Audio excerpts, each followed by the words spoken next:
কিছু নাই। আপনি কমিটিটা যেভাবে হয়েছে এখানে কোনো রাজনৈতিক পরিচয় কাউকে রাখা হয়নি। যেমন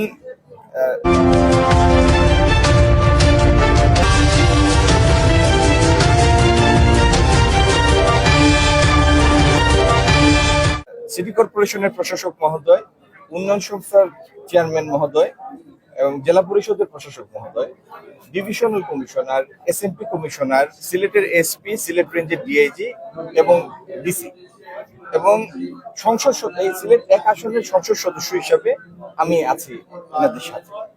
আর যে 30 দিনের সময় দেওয়া হয়েছে এই কমিটিকে, কিভাবে আগামী দিন এই দান দক্ষিণার ব্যবস্থাপনা হবে সেই বিষয়ে একটি প্রক্রিয়া উদ্ভাবনের জন্য মাত্র 30 দিন সময় দেওয়া হয়েছে।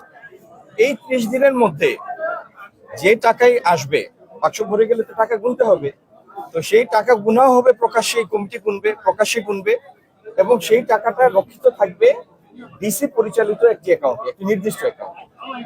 এর থেকে ভালো ব্যবস্থা কি করা যায় ভাই? আপনারা বলেন, আপনাদের কথা শুনতে রাজি আছি। এই আসনের সংসদ সদস্য আমি আছি, সিলেটের সরকারি পদধারী প্রশাসনিক কর্মকর্তা সর্বোচ্চ পর্যায়ে যারা, তারা প্রত্যেকে আছে এবং আমরা চেয়েছি একটা স্বচ্ছতার মাধ্যমে স্থায়ী একটি স্বচ্ছ প্রক্রিয়ায় যেতে। এটি আমাদের ধন্যবাদ।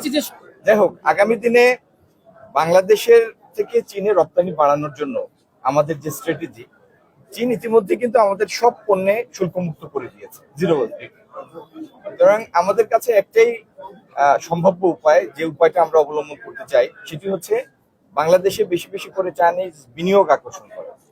এবং আপনারা জানেন কিছুদিন আগেই মন্ত্রিসভায় পাশ হয়েছে একটি চাইনিজ ইপিজেড করার জন্য, শিল্প এলাকার চাইনিজ বিনিয়োগকারীদের জন্য একটি বড়, বেশ 800 একরের একটি শিল্প পার্ক চট্টগ্রামের আনোয়ারায়।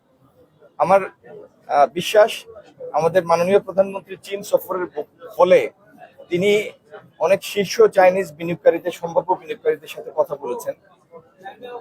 চীন সরকারের প্রধানমন্ত্রী থেকে শুরু করে প্রেসিডেন্ট শি জিনপিং সবার সাথে তার কথা হয়েছে। আগামী দিনে ইনশাল্লাহ আমরা বাংলাদেশের বিপুল চীনা বিনিয়োগ দেখব এবং যার ফলে এই বাণিজ্য ঘাটতির একটা বিপরীত চিত্রের দিকে আমরা হাঁটবো। চীন মায়ানমার যে করিডোর শুক্রবারে আলাপ হয়েছে, সেই করিডোরে বাংলাদেশ যুক্ত হয়ে আসলে একটা দুয়ার। আপনারা জানেন যে মায়ানমার হয়ে যদি একটি ট্রাক চীনের দিকে যায়, এই রাস্তাটি যদি উন্মুক্ত থাকে, তাহলে 24 ঘন্টায় একটা ট্রাক চট্টগ্রাম থেকে মানে বাংলাদেশ থেকে ভূখণ্ড থেকে চাইনিজ ভূখণ্ডে পৌঁছাতে পারে 24 ঘন্টায়। 24 ঘন্টায় যদি আমরা চীন পণ্য পৌঁছাতে পারি অথবা চীন আমাদের কাছে পণ্য পৌঁছাতে পারে, তাহলে দ্বিপক্ষীয় বাণিজ্য কি পরিমাণ গতি লাভ করবে এটা তো সবাই বুঝতে পারে।